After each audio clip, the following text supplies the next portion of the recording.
ഉറപ്പിച്ചോ. ഈ സ്വലാത്ത് മുറുകെ പിടിക്കുന്നവരുടെ ജീവിത പ്രയാസ പ്രതിസന്ധികളെ അള്ളാഹു മഞ്ഞുരുകുന്നത് പോലെ ഉരുക്കിക്കളയുമെന്ന് മഹാരഥന്മാർ. ഒരുപാട് ആളുകൾക്ക് അനുഭവമുള്ള അത്ഭുതത്തിന്റെ സ്വലാത്താണെന്ന് മുൻഗാമി നമുക്ക് രേഖപ്പെടുത്തി തരുന്നുണ്ട്. അള്ളാഹ് കബൂലാക്കട്ടെ. നമ്മുടെ മൈൻഡ് എപ്പോഴും ഡിപ്രഷനാണ്, ടെൻഷനാണ് അല്ലേ? നമ്മുടെ ടെൻഷൻ വലിയ ടെൻഷനാണ്. അള്ളാഹിന്റെ റസൂൽ സല്ലല്ലാഹു അലൈഹി വസല്ലം തങ്ങൾ പറഞ്ഞത്, നിങ്ങളുടെ മനസ്സിന്റെ ടെൻഷൻ അലാ തത്മഇന്നുൽ ഖുലൂബ്, ഹൃദയത്തെ അലാബി ദിക്റില്ല, നിങ്ങളുടെ അള്ളാഹിനെ ദിക്ർ ചെല്ലൽ കൊണ്ടാണ് കൽബുകൾ സമാധാന ചിത്തതയോടെ മുന്നോട്ട് പോവുക. അതേ ഹദീസിന്റെ ആശയത്തിലൂടെ മഹാരഥന്മാർ പഠിപ്പിക്കുന്നു, ഈ സ്വലാത്ത് പതിവാക്കുന്നവർക്ക് ഡിപ്രഷൻ ഉണ്ടാകൂല, ടെൻഷൻ ഉണ്ടാകൂല, ഭയപ്പാടുണ്ടാകൂല.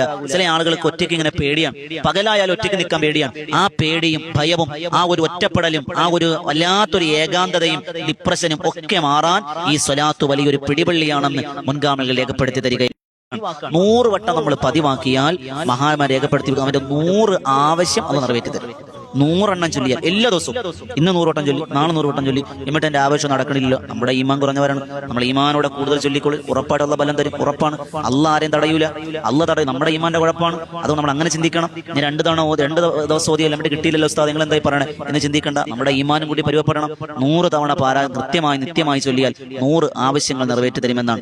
അതോടൊപ്പം ഒരു ദിവസം 100 വട്ടം ചൊല്ലിയാൽ രാപ്പകൽ മുഴുവനും ഇബാദത്തെടുത്ത കൂലി കിട്ടുമെന്നാണ്. ഏതാണ് ആ സ്വലാത്ത്? ഞാൻ വേഗത്തിൽ പറഞ്ഞു പോവുകയാണ്. ഏതാണ് ആ സ്വലാത്ത്? അതാണ് സ്ക്രീനിൽ കാണുന്നത്. അല്ലാഹുമ്മ സല്ലി വസല്ലിം അലാ സയ്യിദിനാ മുഹമ്മദിൻ സീനത്തിൽ വുജൂദ് വഅലാ ആലിഹി ഖൈരി കുല്ലി മൗജൂദ്. എന്തെളുപ്പമാണ്, അത്രേ ഉള്ളൂ.